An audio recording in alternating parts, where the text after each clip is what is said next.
Saludos, para nosotros es un signo de fe y una gran alegría que ustedes nos permitan una vez más entrar a sus hogares a través de la señal de televisión de ATEL para poder conversar sobre temas educativos en confianza. Continuando con el ciclo de programas que hemos venido realizando, donde abordamos diversas áreas de la enseñanza, específicamente en las aulas de clase, hoy las ciencias sociales son las que nos convocan. Hemos conversado sobre la didáctica de la lengua, de las matemáticas, pero hoy la sociedad en sus relaciones, los hombres, las mujeres, el ambiente, nos convocan para reflexionar sobre cómo enseñar y cómo vivir la experiencia de aprendizaje de las ciencias sociales. Para eso hemos invitado a una especialista en el área, la profesora doctora Maxula Atencio, quien es jefa del Departamento de Historia de la Facultad de Humanidades y Educación de la Universidad del Zulia. Bienvenida, profesora Maxula, gracias por estar con nosotros hoy en Confianza. Vamos a precisar en primer lugar para los televidentes, sobre todo para aquellos que no vengan explícitamente del mundo educativo. Cuando nos referimos a las ciencias sociales, ¿de qué estamos hablando?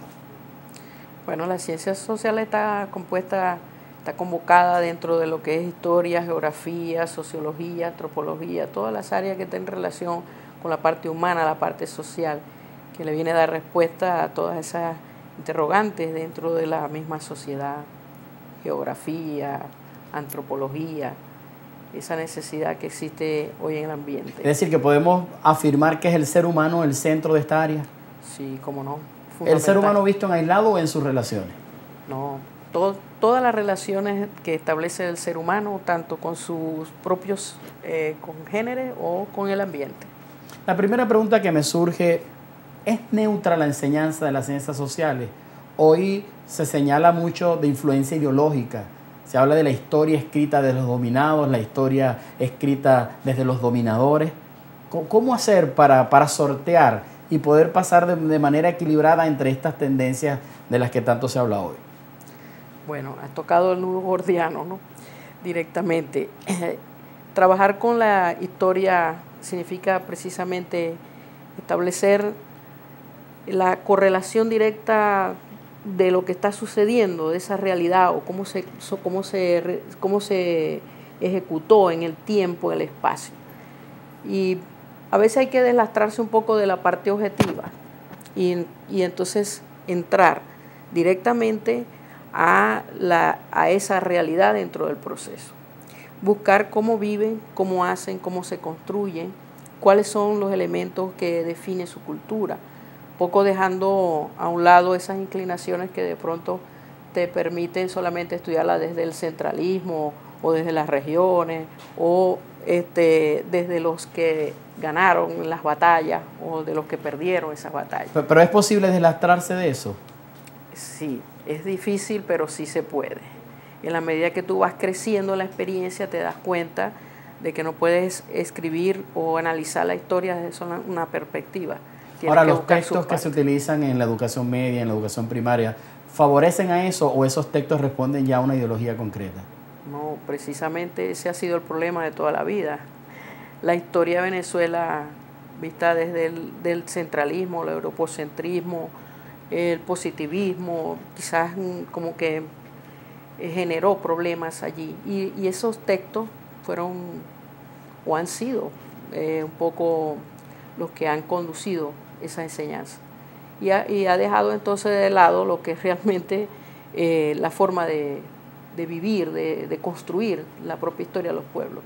Si usted tuviera que señalar luces y sombras, es decir, aciertos y desaciertos, de cómo en la actualidad se enseñan las ciencias sociales, ¿cuáles destacaría? Empecemos por los aciertos. ¿Qué cosas positivas se están haciendo en la actualidad para enseñar, para contagiar de manera especial a los niños, niñas y adolescentes del deseo de conocer su propia historia?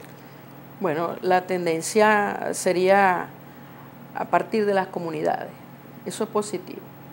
En la medida que tú vas viendo cómo se construyeron, en qué medida ese hombre relacionado con su medio ambiente o con ese espacio inmediato puede ir construyéndose a sí mismo, de acuerdo a su necesidad, a su propia realidad, al momento histórico que vive, porque de alguna u otra manera tiene la influencia política, administrativa, económica, Y eso va generando pues esa dinámica de construcción de ese espacio. Entonces la historia se hace diariamente. Por eso es que tú tienes que tener ese historiador que puede ser desde el mismo maestro, desde la misma ancianita, del mismo adulto mayor, del mismo niño. Los tienes que tomar a todos en cuenta para poder construir su historia de la comunidad. ¿Y cuáles son las principales deficiencias que estamos teniendo hoy en la enseñanza de la historia? Luego hablaremos de la geografía. De la deficiencia. Sí, las sombras. Veamos ahora las sombras. Okay. La sombra o las deficiencias se van a convertir en el día de mañana la fortaleza. Hasta el momento, el texto, si vamos a hablar de texto, te hace una conducción de los mismos tips de siempre.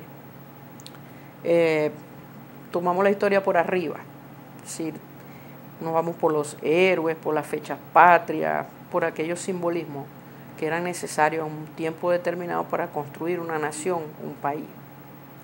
Pero después... Sobre todo la identidad de esa nación. Claro, porque tenía que decir, este es Venezuela. Y estos son los elementos que la constituyen. Después se olvidaron que en el tiempo tenía que aparecer las nuevas generaciones y ya estos que no eran eran importantes, pero que ya se había superado esa situación de homogeneidad para poder entonces decir cómo somos. En ese momento que se olvida, se oculta, y por ocultarse se olvida, no se conoce, por eso nos invaden vacíos de información en el proceso histórico. Cuando no conoces la historia, pues cualquier cosa puede suceder, porque no puedes analizarla, no puedes interpretar los acontecimientos que el día a día te ofrece. Vamos a hacer un breve paréntesis para identificar la planta, pero enseguida regresamos. Continuaremos conversando con ustedes sobre la didáctica de las ciencias sociales con la doctora Maxula Tencio. Ya volvemos.